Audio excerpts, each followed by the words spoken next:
L'accord cadre entre la Suisse et l'Europe est mort. La Confédération a signifié à Bruxelles la fin des négociations.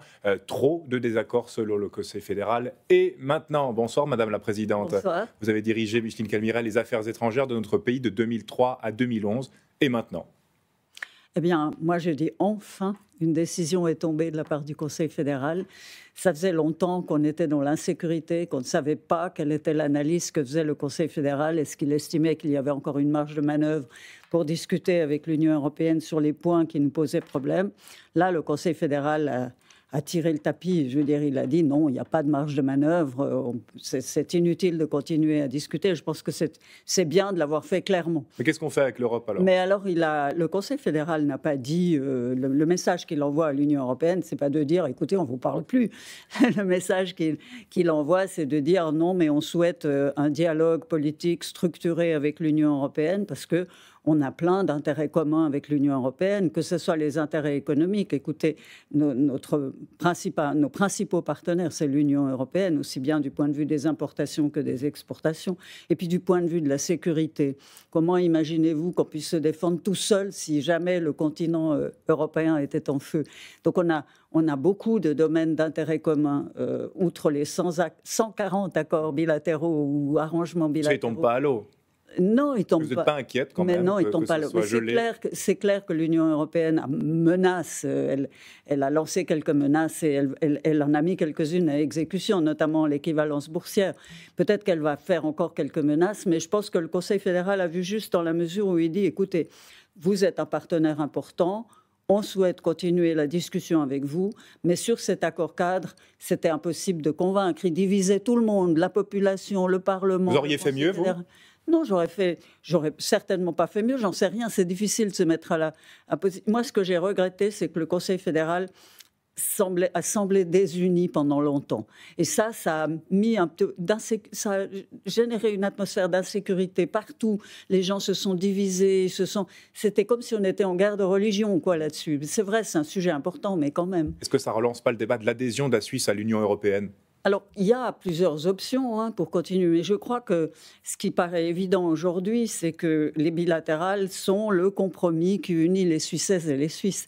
Moi, je me suis beaucoup battue pour les bilatérales. Moi, je suis une Européenne convaincue, mais je veux dire, alors je trouve, d'un point de vue de la stricte souveraineté, préférable d'entrer dans l'Union européenne que d'accepter un accord cadre qui fait qu'on accepte toutes les évolutions du droit européen sans avoir un seul mot à dire, avec en plus une clause guillotine qui nous décapite dès qu'on n'est pas d'accord. Donc voilà, mais c'est une option parmi d'autres. L'autre option, c'est l'espace économique européen. Et puis la solution du Conseil fédéral, c'est-à-dire tenter de continuer dans la voie bilatérale en discutant avec l'Union européenne, en payant le montant de cohésion, parce qu'on profite, si l'Union européenne est forte économiquement, on en profite. Donc on participe financièrement, me paraît juste aussi. Un mot d'actualité, la Suisse choisie par la Russie et les États-Unis pour accueillir ce sommet Biden-Poutine. Comment vous réagissez? Moi, je trouve que c'est magnifique pour Genève. D'abord, ça met Genève au centre du monde, mais aussi de la Suisse. On a un peu tendance au niveau suisse parfois à oublier que Genève a un rôle particulier en Suisse, particulier pour sa politique étrangère et pour la défense de ses intérêts. Et ça, c'est un succès de la diplomatie suisse. Il faut quand même le reconnaître à Ignacio Cassis. Ah oui, franchement, bravo, parce que là, la diplomatie suisse a pris les devants, a été proactive, et avec le résultat qu'on connaît, c'est vrai que c'est un rôle de bons offices, on donne notre territoire, on facilite la rencontre. Si vous voulez, on ne participe pas au contenu, on n'est pas le cuisinier dans cette histoire. Mais c'est un drapeau pour la Genève internationale qui a tellement souffert de la pandémie, parce que les rencontres physiques n'ont pas pu avoir lieu pendant maintenant une année. Paradoxalement, bonne nouvelle pour Genève, mais ça veut dire qu'au niveau international, les tensions sont très vives. On vit une période où les tensions sont d'une brutalité.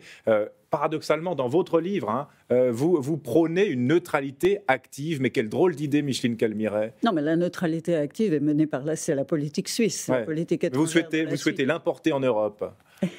Moi, je pense que ça permettrait à l'Union européenne, si elle assumait franchement de renoncer à la force comme instrument de défense de ses intérêts, ça lui permettrait de contourner les blocs existants, de défendre beaucoup plus activement la lutte contre les risques globaux, les pandémies, la protection de l'environnement, la lutte contre le terrorisme, etc. On ne lui prêterait pas d'intention cachée.